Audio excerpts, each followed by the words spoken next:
What's up, party people? Welcome back into another episode of the Fantasy Football Busters podcast. We are recording on what's today? Tuesday, November 8th.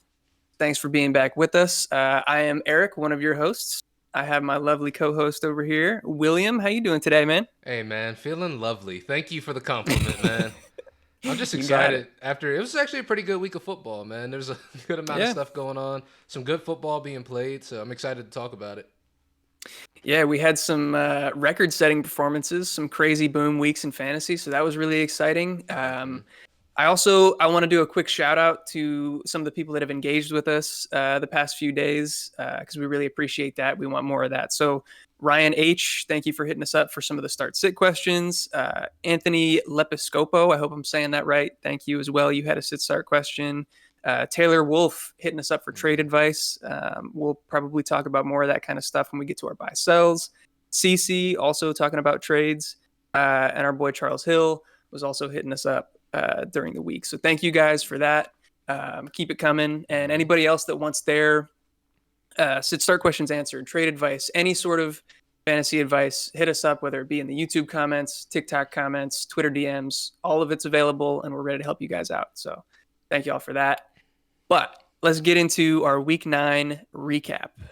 We started out on Thursday night with the Eagles versus the Texans. The Eagles took that one pretty easily, 29-17.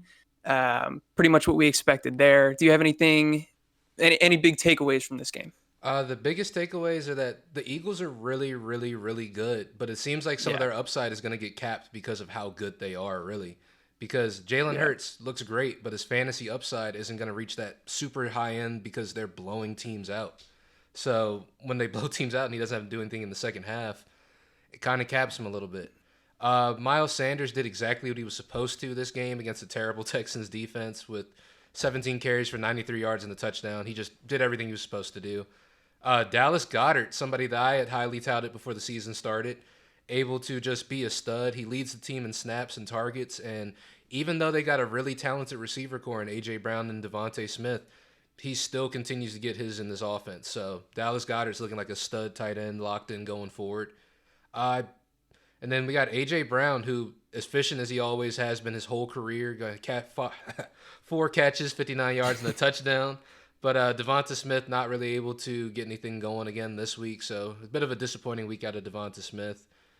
And for the Texans, it's just Dameon Pierce is really, really good. He's really the only shining spot on this team. They didn't yeah. have Brandon Cooks because of some more ambiguous reasons. He didn't practice all of last week because of personal reasons. There's a lot of signs indicating that he wanted to be traded. Again, it's speculative, but it kind of is kind of obvious when you look at the situation for what it was. Yep. Nico Collins also didn't play this week, so Pierce was the only weapon they had, and the Eagles knew it. But he was still able to go out there, 27 carries for 139 yards. Not able to see the end zone, but also very active in the passing game with running 17 routes to Rex Burkhead's 9. So he's kind of game script proof. It doesn't matter if they're game planning for him or not. They're still going to run this offense through him, and he's still going to be pretty effective. So Dameon Pierce looking good. And then, yeah, everyone else sucks. Everyone else is still the Texans, but Dameon Pierce is good. Yeah, it's really impressive what he's been able to do. And it seems like this is the case every week where teams know he's the only guy they have to defend. It's like, it's not, quite to Derrick Henry levels, but like same idea where if you play the Titans, all you got to defend is Derrick Henry and they just still can't do it. Yeah. So that's been cool to see. He's been really good for fantasy and hopefully he continues doing so. And yeah, you mentioned Jalen Hurts capping his upside. I saw an interesting poll on Twitter the other day after this Justin Fields blow up performance, which we'll get into more when we get to the Chicago game. hmm Rest of season, and I know this sounds crazy, but who would you rather have, Hurts or Fields? After the performance that Justin Fields put up and just the trend that he's been on, because that's the thing that people really got to look at in fantasy. You got to look at trends. You can't look at just the last game and think, oh, the last game's good. He has been consistently balling since week 4 or 5. Somewhere around there, but yeah, he's been putting up big numbers against tough defenses too. And people are saying, like, there's a lot of speculation, a lot of people out there saying he could be QB1 rest of the season. And I kind of agree with it, with just the upside that he has. He's just really good. Like, it's just something that we didn't see before. He didn't have any weapons. He didn't really have a lot of confidence, but I think he's been able to build that up through the last few weeks, and we'd be able to see Yeah, what a Justin Fields with confidence looks like in this offense. And yeah, it's somebody to be reckoned with, and it's a good fantasy football option for sure. 100%. Yeah, I still don't know if I'm ready to go out on a limb and put him above Hurts. I think that I don't know. But the thing That is, one's it scares me, but the issue go that ahead. I have with Jalen Hurts is just rest of the season schedule, right? Because right now we have So an issue. easy. Yeah, the Eagles have the second easiest schedule in the league. So going Yeah. forward, if they're blowing teams out the rest of the season, like they might go 17-0. That's a very possible thing. If you guys Yeah. haven't looked at the Eagles schedule, take a look at it. It's fucking cake. Yeah. So there might be a lot of games where Jalen Hurts isn't playing in the second half, whereas Justin Fields is going to be in dogfights every single week. So it's Yeah. like it's one of those where Jalen Hurts is probably the better player on the better team, but Justin Fields is a good player in a situation where he's going to have to put up fantasy points if he wants his team to succeed in any way, shape, form, or fashion. So that's how I'm Yeah. looking at it, at least, you know? Yeah. No, it's really well said. I think that's a good point. Hopefully he keeps it up. We'll see what happens, and we'll talk more about that when we get to that matchup. But let's keep it going here. Our next matchup was the Patriots versus the Colts in an absolute stink fest. Yeah. That's kind of the theme of these next couple matchups that we have up here. But Patriots blow them out mostly because of defense, 26-3. Ramondre Stevenson continues to do his thing, and we talked about it in the news and injuries video. If you haven't seen that, go check it out. But Frank Reich gets fired after this game, and they bring in Jeff Saturday. It's a whole mess out in Indianapolis. Yeah, so we're going to talk about the functional team first in New England. And like you said with Ramondre Stevenson, he's just proven to be the person that they're running this offense through. It wasn't his best day, but he still went for 15 carries for 60 on the ground. And he was still able to catch 3 passes for 10 yards and a touchdown. So he's leading this team in targets. He's still one of the most involved players in this offense. The only person that is at least somewhat as involved as him is Jacoby Myers. And he didn't really find the end zone this past week, so his stat line didn't look great either. So it's starting to look like he might be one of those guys that has to find the end zone as well if he wants to be a real fantasy viable option. Yep. But at least a little hopeful going forward. I'm not, ready to hit the panic button on Jacoby Myers, but they're definitely flowing thanks to Ramondre Stevenson.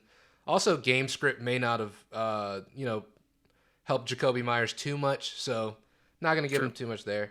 And then Damian Harris did not play this week. He sat out due to an illness, and surprisingly, J.J. Taylor filled his role, seeing 10 carries and 1 reception. He didn't really do anything with it, but he's not really someone I'm interested in either, especially since Damian Harris should probably be back this week as well. But it was interesting to see how involved J.J. Taylor was in Damian Harris's absence, someone who wasn't involved in any prior weeks, really. It's Yep. it just seems like the Patriots really do want at least some sort of a committee, at least some sort of split backfield. They don't want a strict bell cow. But Ramondre Stevenson has been too good for them to take him off the field. So I think it's one of those situations. As long as he's doing well, Ramondre's going to be on the field, and he's going to be on the field heavy. Do you have anything to say about the Patriots before we move on to the chaos? Not too much to add. I think that you hit the nail on the head there. That the Patriots probably want to continue doing what they've been doing for years and years and years, and it's running back by committee. It's just that Ramondre has been performing really, really well, so it's hard for them to do that. I think once Damian Harris gets fully healthy and back on the field, he's definitely going to be annoying for fantasy owners that have Ramondre. Um, but you're still going to keep trotting him out there because he's just been so good to this point. 100%. And then on to the dumpster fire in Indianapolis. Frank Reich, as Eric said, got fired, and they hired Jeff Saturday as the interim head coach. We spoke about this again in our injuries and news, so we went a lot more in depth over there. So check that out. But it's just a weird fucking move by the Colts. It's not much I really got to say. Dude was a high school coach and not even a good one at that. So it's going to be Yeah. interesting to see how he performs at the NFL level. But Yeah.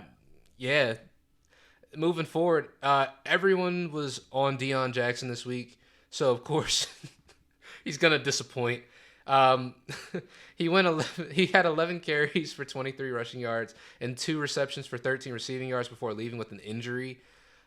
He was someone I had on a couple teams, and I was trying to sell him throughout the week, and I did, thankfully. I just wasn't really hopeful that Deion Jackson was going to do super well, especially the fact that like the last time he did well, he had Matt Ryan at quarterback. Matt Ryan likes to throw the ball to running backs a lot, and he had like 10 receptions that week. We didn't think that was going to happen again. It just didn't look like Deion Jackson was really, really going to be a good option going into this week, and we proved to be right. He just didn't really get super duper involved in this offense, or before he got injured, of course, too. And then as for the rest of the team, Pittman and Pierce weren't able to make anything happen. It's hard to talk about any fantasy options from a team that only put up 3 points. So we're just gonna keep moving forward. Yeah. And unless something changes drastically for this team, I don't foresee that happening, and none of these players are going to be startable. And I don't think that Jeff Saturday is the answer to making these players more startable. So, Yeah. Yeah. It seems like they're in full tank mode.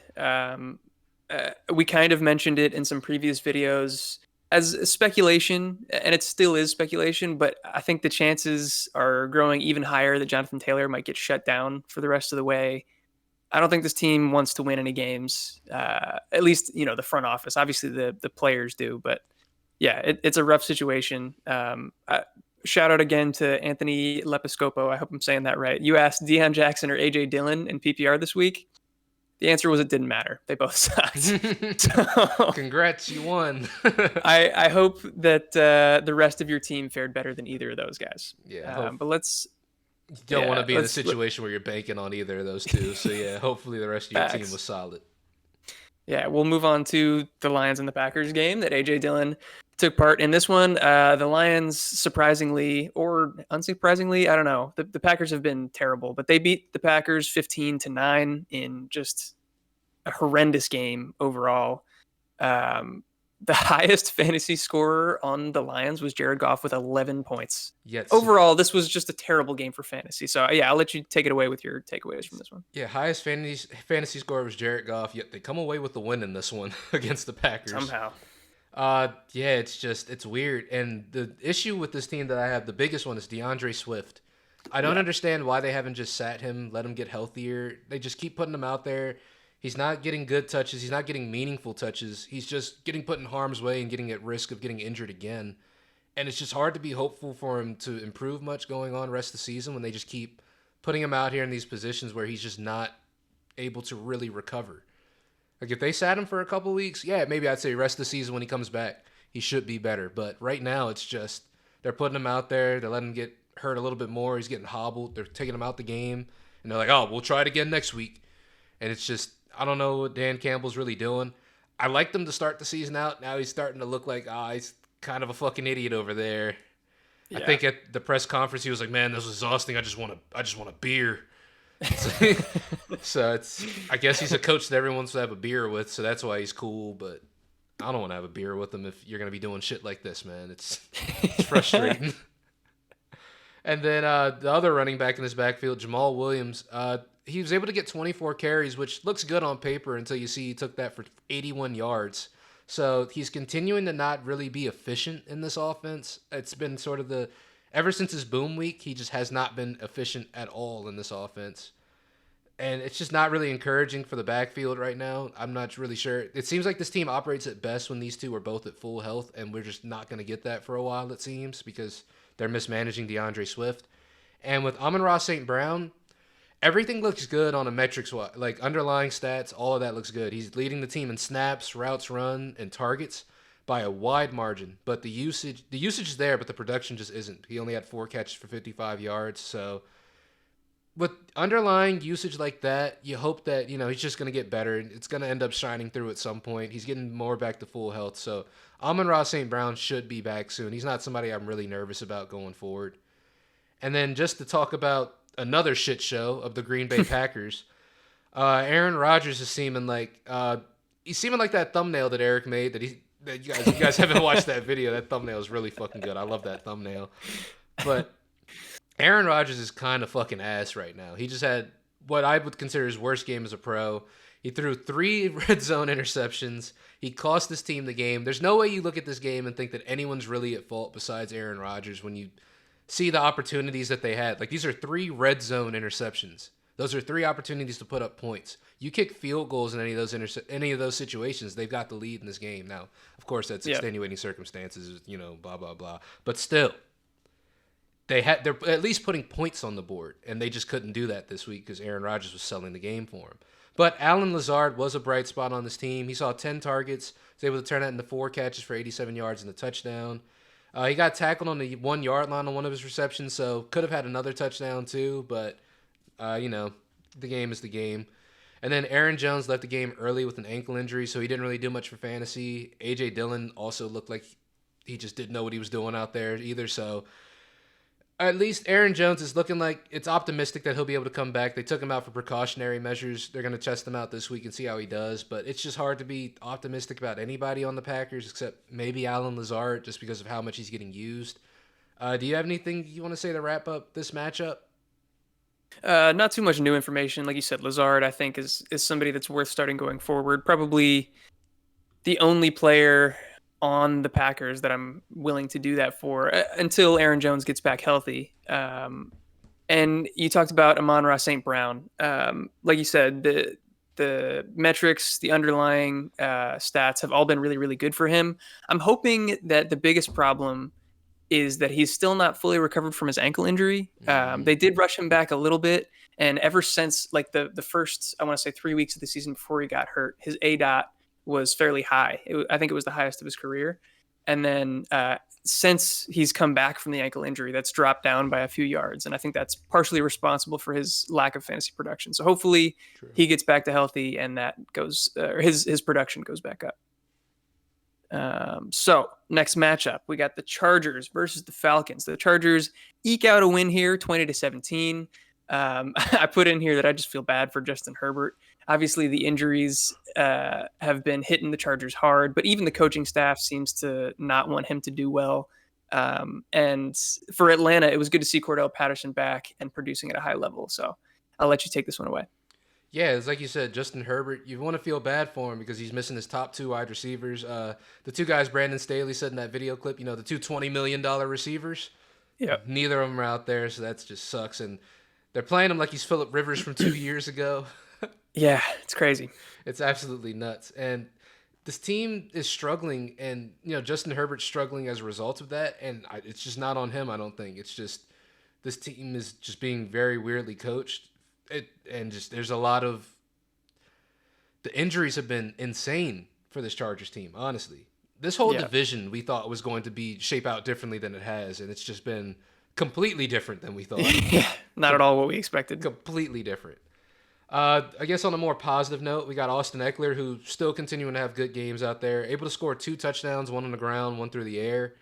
Not super great on the yardage and not great on the efficiency side, but still heavily involved, and that's what you want to see. He's able to score, so he's doing everything you would want him to do out there, honestly. And you just hope that the efficiency will go up as time goes along, but stands to be seen. Josh Palmer had a really good game, 8 catches for 106 yards, but I don't think he's actually a good NFL wide receiver. I think he just had the opportunity. It's a lot of sort of a Gabe Davis type situation, You give somebody all the volume in the world, you kind of got to do something with it. And if you don't, you're really just shit. So at least we know Josh Palmer isn't shit. Yeah. And same kind of goes for everyone else on the team. People kind of expected Gerald Everett to have a really good game, seeing as Donald Parham wasn't active. And, he's really the number two, maybe number one option on this team. I guess we know he was number two because Josh Palmer was the number one this past weekend. But if he didn't bobble or drop every pass that came his way, maybe he'd fucking be up there, right? Yeah, that was so frustrating to see as somebody that has Gerald Everett on a couple teams. It seemed like every time the ball came his way, he was like, what do I do with this? Like, couldn't bring anything in clean. He dropped it wasn't like a crazy long pass, but it would have been another 20-yard catch that would have boosted his fantasy day. Just frustrating to see. I think that was one of my biggest complaints about Gerald Everett going into the season. Like, if you guys go back and watch our tight ends rankings, I think at one point I was like, yeah, Gerald Everett just, every time he gets the opportunity to be the guy, he always folds it every single time. I don't understand it. I don't think, moment's too big, piss down his leg. Shout out to Coach 30. It's just, I don't understand. He can't do it. And moving on to Atlanta, somebody we weren't really expecting to see play this week. Someone we told was going to be limited if he played this week. Cordero Patterson came back, and, they eased him back into action. He only saw 23 snaps, but he saw 13 carries on those 23 snaps, ran 8 routes, and he turned that into 2 touchdowns and 18 fantasy points. So it's like, Yeah. I guess in the fact they eased him back because he only played 23 snaps. But if you're in 23 snaps and you're doing shit on 21 of those 23, is it really easing someone back in? Debatable. Yeah. But hey, I'll fucking take it. Go Cordy P. So Cordero Patterson, good to see him back. This team needed him, and they still lost, but it was good to see Cordero Patterson back out there on the field. And Kyle Pitts and Drake London tied the team for the lead in targets with 7. That was unexpected. And once again, neither of them really did anything with it. But the craziest... That was expected. I mean, if someone's got 7 targets, you would think in any game where Kyle Pitts has 7 targets, he'll be able to do something with it. But we've seen it happen plenty of times before, my guy. Yeah. Kyle Pitts, is he ass? Question? No. But no, he's not. Don't you dare. Hey, no, I'm trying to help y'all, man. If I get this narrative out there, these dynasty traits might be crazy. But the craziest stat, though, is that Kyle Pitts had over 200 air yards, but somehow only finished the game with 27 receiving yards. Drop 1, I believe, would have been a 75-yard touchdown. I mean, everything that's the stuff that you want to see for Kyle Pitts in terms of his usage, it's there. It's everything you want to see. 200 air yards is amazing, but turning that into 27 is piss poor, and that's going to be that's based a lot on quarterback play here. I feel like, I don't know, man. When is this team going to get better? Is Desmond Ridder the answer? Because I don't think he is. I don't know. Maybe. Yeah, I don't know either. I think the answer is probably coming next year. But if the team continues to be competitive and win games, then even that, like, they might not be able to draft one of the top quarterbacks. I don't know what the answer is going to be. Kyle Pitts is partially to blame for not converting the air yards into actual receiving yards. I think he did drop one big one, but there were 2 others where he was running wide open down the field and Mariota sailed the ball over his head by like 15 yards. It's just so frustrating. And I don't even have him on a lot of teams, but like, I was just really rooting for him this year. And so to see that, it just sucks. Yeah, it's ass. And you hope that at some point it's going to work. But I guess it stands to be seen. We'll find out, I guess. But yeah, let's move on to the next matchup where the Jets shock the Bills 20-17. This Jets team is good, man. Robert Saleh has just been coaching the shit out of this team, I think. Like they do have talented players, but with Zach Wilson at quarterback, it's crazy that they've won 6 games. Is it 6 or 7? They've won a lot of games. I believe this is the 6th win of the season for the Jets. Yeah. So they're up there competing for the division lead with the Bills and the Dolphins. So that's cool to see. Josh Allen did suffer an injury in this one. We talked about that more in depth in our news and injuries video, so go check that out. We're still waiting on more news to break as far as his actual timeline. But yeah, that's all I got for this one. What were your takeaways from this, Will? Biggest takeaways is that the Jets' backfield is absolutely a 50-50 split, it seems. Michael Carter had 12 carries and 11 routes ran, and James Robinson had 13 carries and 11 routes ran. But with that being said, I believe Michael Carter, he was the more efficient back on the day, finishing with like 6.3 yards per carry, where James Robinson was like 3.7. So Michael Carter looks like he is the better, more explosive back. But they both scored and both had pretty decent fantasy days, so can't really be mad at either one. And with Garrett Wilson, he's finally come back. He's finally reemerged. It seems as if this team has sort of thrown Elijah Moore to the wayside and gave his role to Garrett Wilson. It's what it's looking like. Which sucks for Elijah Moore and sucks for Elijah Moore owners, but for Garrett Wilson owners, it seems as if that he's going to be the guy, at least going forward. And his talent's been undeniable this whole season, but the Jets are finally getting him back, worked into the game plan. He's able to finish with 8 receptions for 92 yards, which it's what you want to see out of a rookie receiver, honestly. And this is actually funny. I'm reading Eric's note that he put here. I'm going to read this word for word for you guys, okay? It seemed like Mike LaFleur told Zach Wilson, if you don't get the ball out of your hand in 2 seconds, no more MILFs. And Zach Wilson took that personally and had an okay game with no interceptions. That's what he said, man. You think he was so? Like, chuck that rock immediately, or no mills for you. You throw that ball, or I'm canceling your reservation at the country club. That is it. But it And worked. It worked, man. it absolutely worked. So yeah, the Jets able to put it together against the Bills. And just going on to the Bills, Josh Allen threw a couple egregious picks this game and had his first game this season without a passing touchdown. And he just didn't help didn't help his team get the win. He bailed out some of his fantasy teams though by going well, he didn't help his real life NFL team get the win. Was able to help Yeah. fantasy teams get the win because he still had 9 rushes for 86 yards and 2 touchdowns on the ground.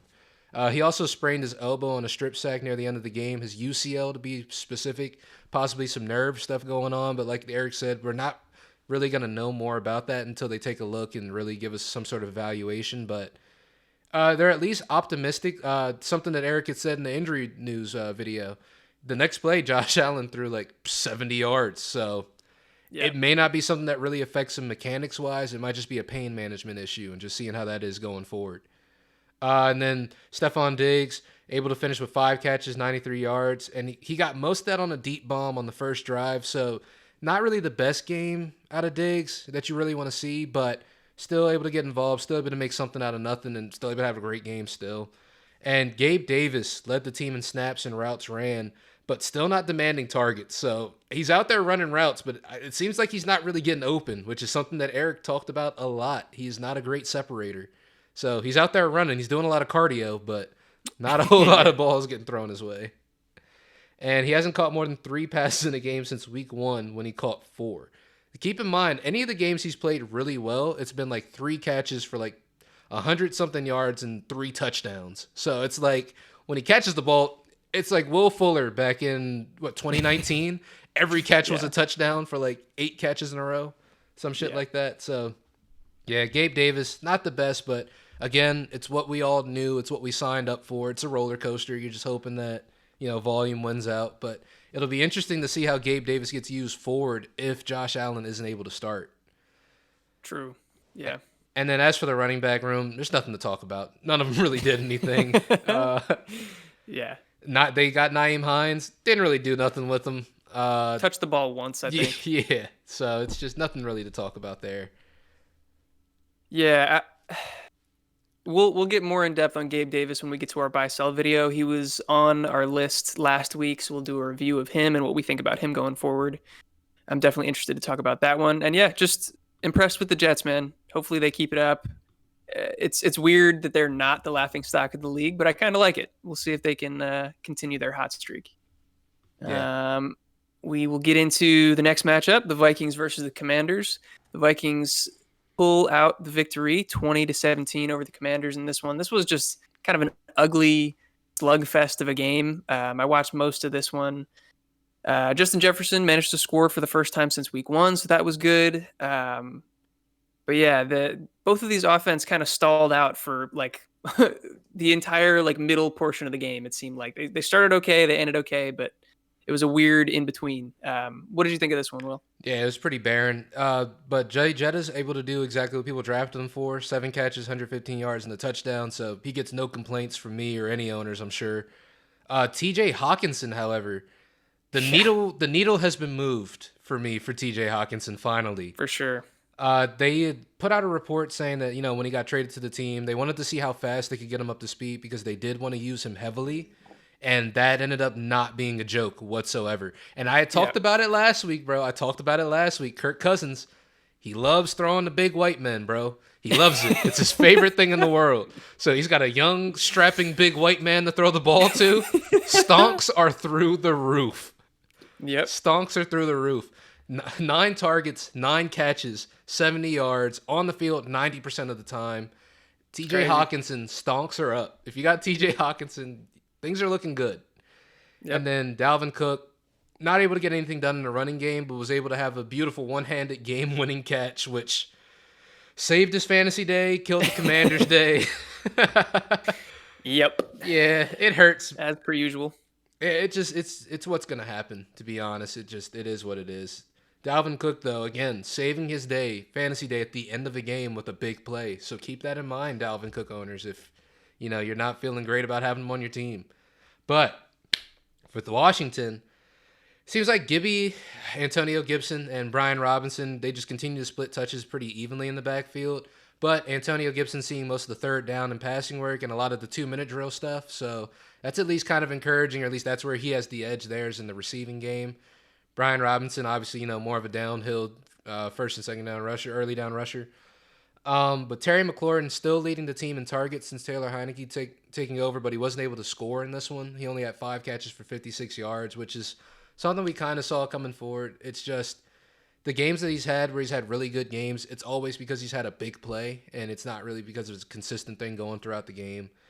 And Curtis Samuel able to score on a deep bomb that would have been intercepted if the back judge hadn't run into the safety. So, Yeah. take that how you will. It's you He love decked him, man. The yeah. official straight decked him. Yeah, bro. Like, we got to get him on the payroll. Whoever that guy Oh yeah. is, I hope he got a bonus from us somehow under the table. You know what I'm saying? Oh yeah. But it's not encouraging for these Commanders players, like we said. He was only able to score this touchdown because literally a referee ran into the player that was defending him. Yep. So, not super encouraging going forward for Washington. Also, we're starting to get near that territory where Carson Wentz could possibly be coming back soon. So, who knows what they're going to be doing? I wouldn't be surprised to see some news pop out about that. Like, oh, he's back at practice. They're ramping him back up.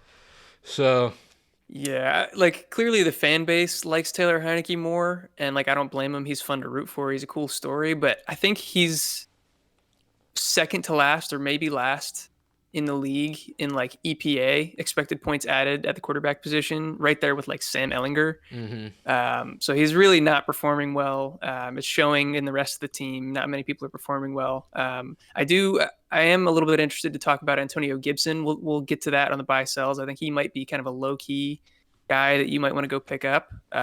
We'll debate that when we get there. But yeah, that's all I got for this Washington side. We can get to the Bengals' absolute rout of the Panthers. They won 42-21, but all of those 21 points came super late in garbage time. And Joe, mother freaking Mixon, holy crap, put up a 50 burger.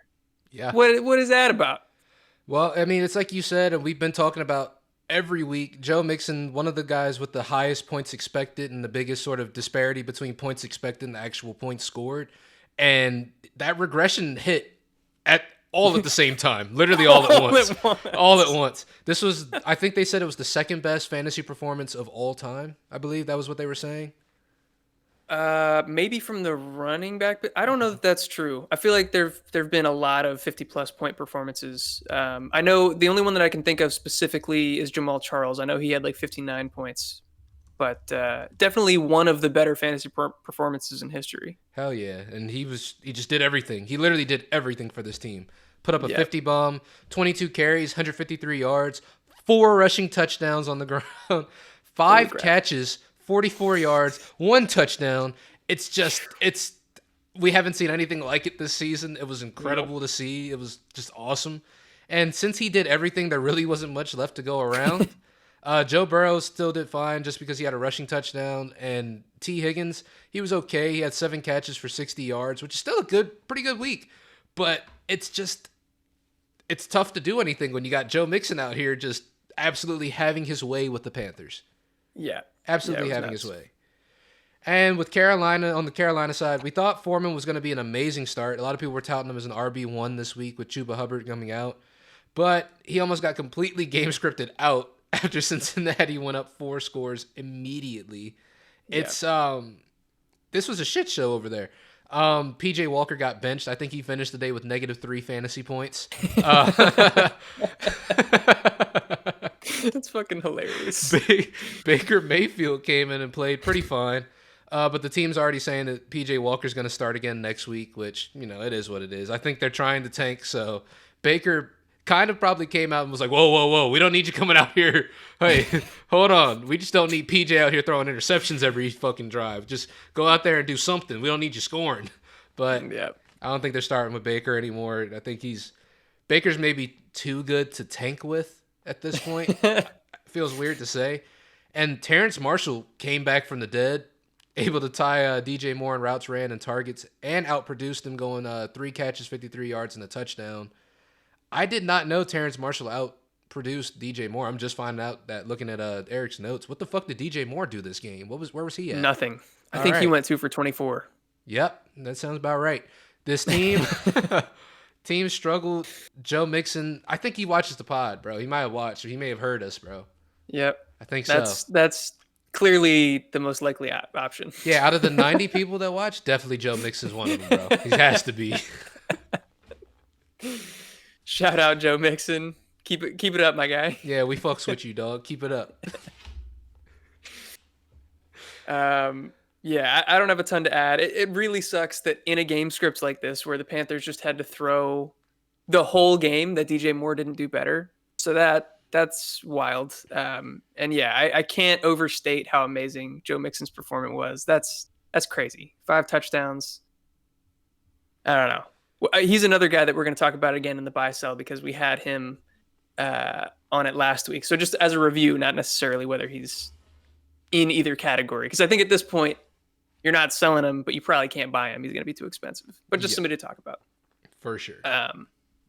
So yeah, let's get on to Jacksonville versus the Raiders. The Jaguars win 27-20. And the Raiders, man, this is their third game this season that they've been leading by 17 points and blown the lead. Like, how do you do that? Josh McDaniels, get your shit together. I guess we already kind of knew he was a shit coach, but yeah, how is he not fired? Yeah, I don't understand, and it might be coming soon, honestly, because he just has not been getting the job done. The players have spoken very poorly of him, at least former players. Yeah, they just came out though with like a vote of confidence and said, "No, he's our guy going forward. We just gotta finish games." It's like, bro, he's the reason you're not finishing games. The play calling changes dramatically after you get up to these big leads, and then I don't know. Yeah, people like to try to blame the players, and it's like, no, you got to look at how they're being used, how that changed, and it's just. Specifically, we're going to get to it. It's in the notes, but fucking Devontae Adams, right? He did all of his damage in the first half. He put up over 30 points. He fucking caught one pass for 0 yards in the second half. You think maybe Josh McDaniels would have been like, let's keep going to the best wide receiver in the NFL. Let's keep going to the guy that got us up 17-0. Nah. Oh, man. Why would we do that? I don't know why I'm mad. I don't care about the Raiders, but it's just annoying. It's because we're football fans, bro, and we like to see good players put in good positions, and when they're not, it shines through because it's fucking ridiculous.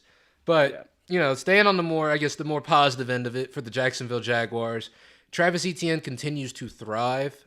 28 carries, ran 23 routes, just super involved in this offense, and he scored twice and put up over 25 fantasy points. So he is doing everything we wanted him to do. It's finally Etienne season. It's no looking back. Yeah, we're doing good. We're doing great. Trevor Lawrence able to kind of have a bounce back week. It's been a bit of a roller coaster with him this season, but able to do well last week. So, brighter days are ahead for Trevor Lawrence. I think people might stop calling him a bust for at least the next week or so again. Yep. And then Christian Kirk, as we've been telling you guys over and over again, Christian Kirk had a very dominant performance, catching all 8 of his targets for 76 yards and a touchdown. So still playing very well. This may have been a result of, Evan Ingram going out because none of the other receivers really did well. Evan Ingram got hurt. Christian Kirk has kind of been on a downward slope the last few weeks, but ever since Evan Ingram went out, it seems like that's gone. There's an uptick up. So maybe that's been the issue, is that they've been sort of operating in similar roles, and you're just going to go with the bigger body instead of Christian Kirk, which makes sense, I guess. But potentially. Yeah. It's just speculation at the end of the day. And then going on to the Las Vegas side, as we already heard Eric's rant about it. Devontae Adams saw 17 targets, which he turned into 10 catches, 146 yards, and 2 touchdowns in a 30-point performance. But the bulk of that, the 9 catches, 145 yards, and 2 touchdowns, was in the first half. No, 146. All of the yards. Oh, right. All of the yards. That's right. It was 1 catch for 0 yards. 0 yards. Right. So it's ridiculous to see shit like that, because when you look at a stat line like that, you can't say, oh, the team saw that they loved Devontae Adams, so they locked him up for the rest of the game. No. They obviously had no answer for that guy whatsoever, and they just stopped going to him. There's no other real way to look at that. And then Josh Jacobs still dominating touches in the Raiders' backfield, but he's not really getting any help. And I think all but one of the yards he gained on the ground came after contact. So he's getting absolutely routed before he even gets across the line of scrimmage, really. Yeah, it's not his fault. He's balling. The fact that he got that many yards is super impressive. He's just, yeah, the offensive line is struggling. Just a testament to him. And then Foster Moreau, backup tight end, has been heavily involved since Darren Waller's been out, but he's yet to turn that usage into a good fantasy performance, which I guess is you hope that would be some confidence for when or if Darren Waller comes back this season, that, Darren Waller is a fundamentally better football player than Foster Moreau, so he will be able to turn his heavy usage into something good. But it's just, this team is crazy. This team is absolutely crazy. Because it's like, even when Darren Waller was healthy and he was with this team, he wasn't getting heavily used. So now that he's Yeah. out, now you want to heavily target the tight end position. Yeah, it's weird. It's weird all around. I hope that Darren Waller gets back healthy and we see him on the field to at least prove one way or the other, whether he's going to continue to be productive or not. But tough to trust anybody on the Raiders outside of Devontae Adams, really, even if he's only getting work in the first half and then they're just blowing leads after that. Absolutely. Yeah, so let's get into the Dolphins and the Bears. One of the most exciting games on the slate. It was an absolute shootout, 35-32. The Dolphins edge out the Bears. The biggest storylines here are that Tyreek Hill and Jalen Waddle are monsters, and Justin Fields, baby, goes off for a 40 bomb. Looked so good, incredibly explosive. Set the record for most regular season rush yards by a quarterback ever. Beat out Michael Vick, beat out Colin Kaepernick, all those guys. So encouraging to see. You love it. But yeah, I'll let you break this one down. Hell yeah. I mean, it's like you said, Tyreek Hill, he's the absolute truth. He put up 143 yards this past weekend with a touchdown. And it's just crazy that he's already passed 1,000 yards and we're going in the week 10. Yeah, so it's wild. It's looking like, people were saying that he's getting close to that. He's on pace to beat that record. I think he might be able to do it. If he keeps playing at the same rate, he could do it. Stays healthy. Yeah. And then Jalen Waddle, also no slouch. This team has found a way to make them both really good fantasy viable options. Jalen Waddle finishing, I believe, 5 catches, 85 yards and a touchdown. So still able to have a really good day in fantasy. Mostert and Jeff Wilson, it seems like they're splitting touches almost 50-50. But Jeff Wilson kind of looking like the more explosive and better back in the backfield there. And he was a little bit more efficient as well. But both of them were able to score, so both of them still able to have good fantasy days. But that 50-50 split, got to keep an eye on it. And then Tua still able to have another good day for 302 yards and 3 touchdowns. I think the Dolphins probably heard me talking a lot of shit about Tua, man. I've had to eat crow. I have Tua starting on a lot of my teams now, too. He's been a good fantasy option. He's just good. Yep. So I can't really attribute all that to Tua. I think the coaching has been excellent with this team. I think he's drawn up everything perfectly for this team. Mike McDaniel is an absolute fantastic coach in his first season. It's pretty crazy. The list of guys that could be nominated for Coach of the Year this year is long. There's a lot of really good performances so far, but he's definitely near the top of the list. Yeah, like between him and Robert Salah, it's been crazy coaching going on this year too. Yeah. And then on the Chicago side, like you said, Justin Fields had a historic day. There's not really much I really want to say about that. He looked really, really good. He didn't throw for a whole lot of yards, but he was super efficient with the throws he did make, able to throw for 3 touchdowns on 17 completions. And he scored a 61-yard touchdown run, which, again, looking back at that, looked really good. He looks really good out there, honestly. He's explosive. Yeah. Such a good athlete. So my rookie cards I got for Justin Fields are looking a lot better after last week, let me tell you. Hell yeah. And then Cole Kmet led the team in snaps, saw 6 targets and scored twice. So Cole Kmet, where has he been the whole season? I guess now he's back. Would you say that Cole Kmet worth an ad? Yeah, I think so. It's a little scary to say, just considering how bad he was to start the season and how bad this offense was. But clearly the whole team has flipped the switch. They're turning it around. The passing volume still isn't very high, but as of now, like, Kmet is, like you said, leading the team in snaps and routes run. Or actually, I think he's behind Mooney in routes run, but he's up there. So if he's involved and this team is starting to score more, then yeah, he's absolutely worth an ad. Absolutely. And then, a lot of people were speculating throughout the week with the addition of Chase Claypool, it would open up the field a little bit more for all the other receiving options here. So seeing Cole Kmet do better after that addition is kind of good. And then also Darnell Mooney seems to have benefited from that as well. 7 catches, 43 yards, and a touchdown. It's not the best stat line in the world, but it is good to see Darnell Mooney with over 3 catches in a game. So Yeah.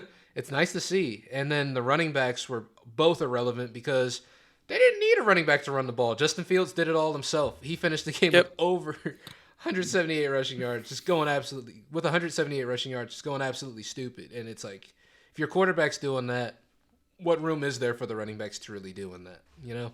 Yeah, not much. So I don't have too much to add. Just a great day for Fields. I have him on my dynasty team, so I'm incredibly pumped. You love to see that. But let's keep it going here with this list. We're getting closer to the end. We got the Seahawks in another, pretty decent game, winning 31-21 over the Cardinals. Kenneth Walker continues to eat, and I know Will's got a little bit of a rant coming for the Cardinals. So I'm excited to hear that. Oh yeah. We'll get through the positive stuff first. Kenneth All right. Walker is an absolute dog. He's been one of my favorite players to watch. Honestly, Yeah. you've watched some of the Seahawks stuff, right? Yeah. He's so good, and especially it's like you wrote in the notes here. He's good at the end of games. Like he finishes games out stronger than he does at the beginning of them. Like it takes him a Yeah. while to get going, but once he gets going, he's really good, man. He's got 26 carries, 109 yards, and 2 touchdowns. He also ran more routes and saw more targets than Travis Homer, which was something we were a little bit worried about last week. But turns out Kenneth Walker is just the guy here. He's just really, Yeah. really good. And then DK Metcalf and Tyler Lockett both able to find pay dirt, both able to have decent games. They both struggled last time that they played Arizona, so it was good to see that they were both able to do well this week. And then Noah Fant had his first usable fantasy tight end week. But, all tight ends kind of eat against the Cardinals, so it's not like I'm going out there and running after, Noah Fant. So Yeah. it was encouraging to see. Arizona, the Arizona Cardinals. it's just funny, man. First off, before I get started, Kyler Murray 0-2 after Call of Duty Modern Warfare 2 came out. Just want to throw that out there. Yep. But it's just I've never seen a team with so much talent on it just underperform at this level. It's just so crazy. It's crazy to watch drives go 3 and out. It's crazy to watch Kyler Murray not really get used the way I feel like he should get used out there. Like I don't understand what the disconnect is. It's weird watching this team and watching Kyler Murray argue with the coaches. Like there's videos of him yelling at Cliff Kingsbury, telling him, "Hey, calm the fuck down. I got this." It's like I don't ever want to see that really, unless Yeah. it's just crazy, bro. It's absolutely crazy. This team should be way better than they are at Yeah. all stops. You know who this team could use? Who? Frank Reich. Now, Frank Reich on the Cardinals might be a Hell vibe. yeah. Might be a vibe. But Little swapsies. yeah. Kick Cliff out the door. Honestly, Cliff Kingsbury over at Cliff Kingsbury, he doesn't need to Not be act- coaching in the NFL. Not actually a Yeah. swapsies. I was lying. He needs to go back to college, bro. Go back to Texas Tech. Isn't that where he was at? Yeah, he wasn't even good there either. But yeah. Yeah, fuck it. But yeah, that just to get back into the news that we're actually writing up. Arizona and Seattle are the worst two defenses against the tight end position. So Zach Ertz, he had a good game in this one as well, going 5 for 40 with a touchdown. James Conner came back and immediately took over the workhorse, but that doesn't really mean anything in this offense. James Conner, it's just a super inefficient role. It doesn't really mean shit. And it relegated Eno to the bench, so it's just the Cardinals are just the Cardinals again. DeAndre Hopkins scored almost all of his fantasy points on the first drive. He went 4 for 36 in the touchdown, so it was fine. But he only saw 5 targets compared to 13 last week. So, you're looking at that. What the hell is going on? What's happening? Why? Yeah. Him and Kyler were also arguing with each other on the bench. I saw. So that's another dysfunctional situation potentially. I also saw that a lot of people were saying that DeAndre Hopkins was somebody a lot of teams inquired about at the trade deadline as well. Saw that too. So, yeah. like you said, maybe a little bit of trouble in paradise, but who knows? But on the other hand, Rondale Moore, able to see 10 targets, turn that into 8 catches for 69 yards. Nice. His slot stats have gone up, and it made him a much more consistent fantasy option, which is what we had hoped to see. It's what we kind of expected to see going forward. Yep. Rondale Moore, super involved, especially when he's in the slot. So it's great. Yep. Yeah, I don't have too much to add. The Seahawks are just a really good football team, man. Not what we expected, but Geno, Pete Carroll, credit to them. It's pretty cool that they're. Are they leading the division at this point? Yeah, they're first in the division. Yeah. They're so first. That's crazy. Good for them. We'll see what happens going forward. We got two more games left, or sorry, three more games left on the slate. Tampa Bay Buccaneers went up against the LA Rams in a battle of the mid. They both suck. Tom Brady threw 58 times, couldn't get over 300 passing yards, only threw one touchdown. Matthew Stafford is even worse. Cooper Cup does Cooper Cup things, but I don't know how much you got to talk about in this one. Just Tom Brady able to get a win since the divorce, so That's a positive. yeah, I guess that's a positive. But this team really just this offense can't really seem to turn things around, so they're kind of leaning on their defense a lot, and they've been able to get it done for them for sure. Rashad White saw 8 carries to Lombardi Lenny's 9. This is the closest carry split we've seen all season, and White's starting to see like half of the snaps and routes that Lenny is, but the touches, it's just the touches are starting to get more evenly split, and that's scary. Yeah. Like they may not be on the field as much as the others. Like White he might not be on the field as much as Lenny is, but he's getting used just as much. The production is almost the same, so a little bit scary for Lenny owners out there. And then Godwin and Evans both pretty disappointing, but not because of their usage, but just because they were both over 50 routes run, both had 10 targets, but the offense just wasn't scoring. They didn't score until the end of the game. The last second touchdown went to Cade Otton, right? He scored the Yep. game winner. So it's Yep. just, if they're not scoring, these two receivers are going to be inefficient. They're inconsistent. And when it comes to LA, it's just the Cooper Cup show, as we've known. That's it. Cooper That's Cup, it. he did what he's supposed to do. 8 catches, 127 yards, and the touchdown. It really does amaze me that teams don't just quadruple cover Cooper Cup at this You'd point. think, yeah, you'd think maybe that'd be smart, but I guess we don't coach NFL teams, so maybe I don't know. It's harder than it looks, I guess. So, but the rest of this team is ass. Darrell Henderson, he's worth mentioning just because he got the vast majority of the touches out the backfield, but he didn't do shit with it. Allen Robinson, of course, another disappearing act from him, really. Matt Stafford, not able to do shit. His offensive line did not do him any favors, was hit a lot this game. So it's just, the Rams are not a good team this season at all. It's crazy to see. But, Cooper Kupp's still out there doing well. So if you got Cooper Kupp and you draft him in the first round, you're still doing good. You're doing great. Ankle injury didn't mean shit. Cooper Kupp's just still going to do whatever he does. Yeah, facts. I apologize to our viewers out there. I gotta plug my computer in. It's about to die, and my freaking MacBook Air doesn't have enough ports to support all the things I have plugged in, so my eyes are gonna be looking down. My bad on that, but we will keep rolling. The show goes on. Mm-hmm. Our next matchup: the Chiefs versus the Titans. Chiefs edge out a victory 20-17. Patrick Mahomes is a god. He did everything for this team. And Derrick Henry also was a god. He just couldn't quite get the job done. I don't think they gave him enough opportunities to steal this game while they had the lead. So I'll let you take this one away, Will. Yeah, it's just like you said, the Titans led for a majority of this game, but Patrick Mahomes, there's no real world where Patrick Mahomes loses to Malik Willis. So he was able to go out there. He threw 68 times, one short of a nice number. And those throws went for 446 yards and a touchdown. He also had his 63 yards and another touchdown on the ground. So Patrick Mahomes still able to put it together. And Travis Kelce doing Travis Kelce things. 10 catches for 106 yards on 16 targets. He's his favorite target out there. But the biggest news here is that Juju, it seems he's really separated himself. It's something we've been talking about for weeks to keep an eye on, watch the trends. And the trend has finally broke that it looks like Juju is the clear wide receiver one for the Chiefs. He was able to catch 10 passes for 88 yards on 12 targets and was able to put together 3 good games in a row, which is what we in the business call a trend, baby. One time is just an event. 2 times is a coincidence. Or no. What is it? One time's a coincidence. 2 times is I don't know. Whatever the fucking thing is. 3 times is a fucking trend. There's a saying out there. According to the fantasy footballers, if you have 3 good games in a row, that's NBA Jam rules, and he's on fire. So that's what we got. Fire. That's Pong rules too, ain't it? A little beer pong. Yeah, bro. He's on fire. Balls back. Mecole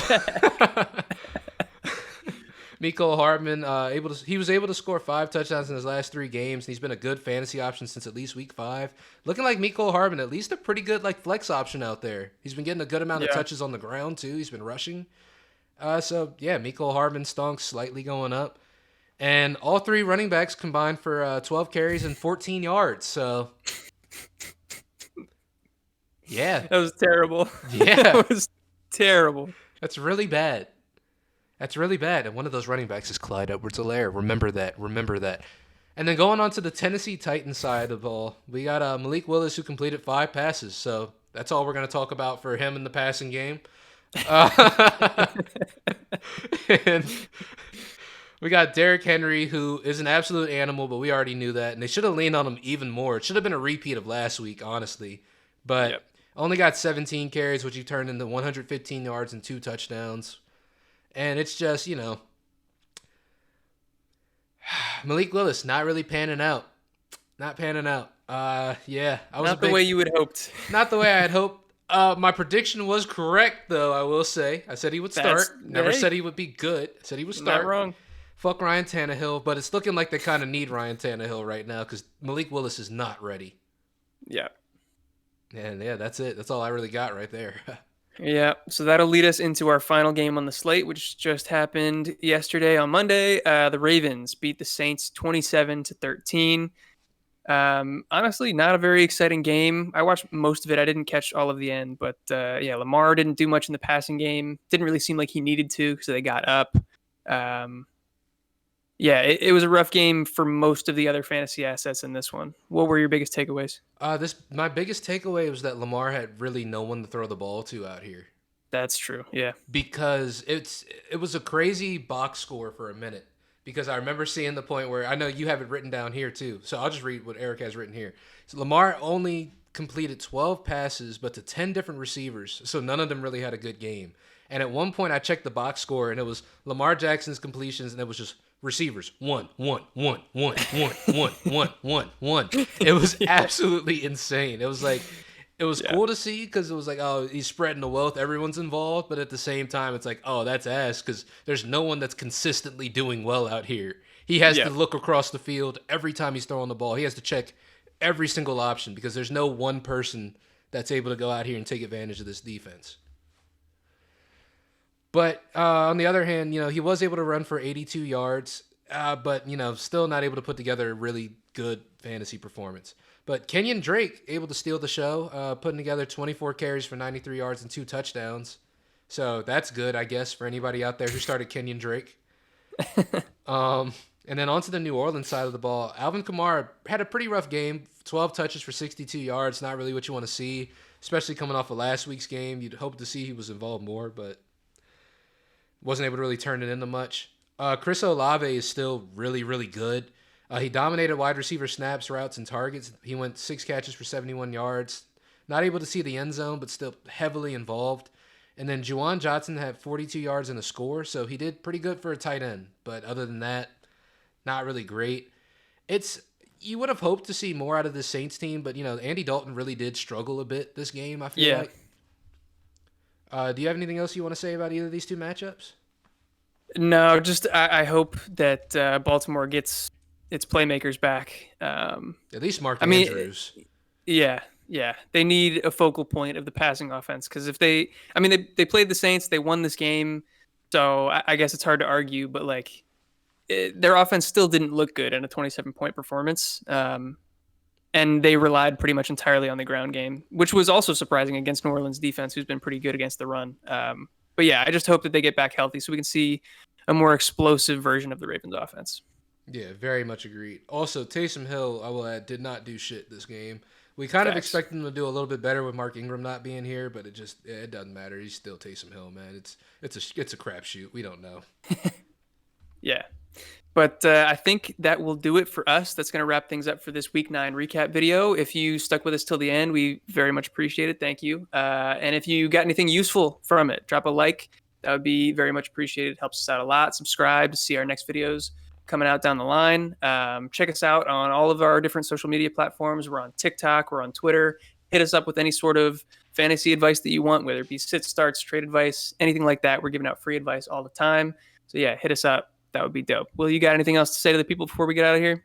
Hell yeah. Make sure you guys, Eric said check us out on our other socials. Make sure you guys check out our TikTok specifically. That's where we're going to Yeah, put all the extra news that you're not going to see here. You're going to see our fun little spin the wheel challenge we do every week. It really is a blast. If you guys haven't seen it, you should it's really a lot check of that fun. out. It's a lot of fun. Yeah, And yeah, if you made it this far into the video, man, we love you and thank you so much for watching. And we're not done for the week, so we will see you again. And yeah, have a great day. Peace. peace. I'm winning, I'm winning, I'm winning again. How could I lose? I was born just to win. Could never lose, so I'm winning again. I'm winning, I'm winning, I'm winning again. I'm winning, I'm winning, I'm winning again. Minute by minute, I'm meeting the end.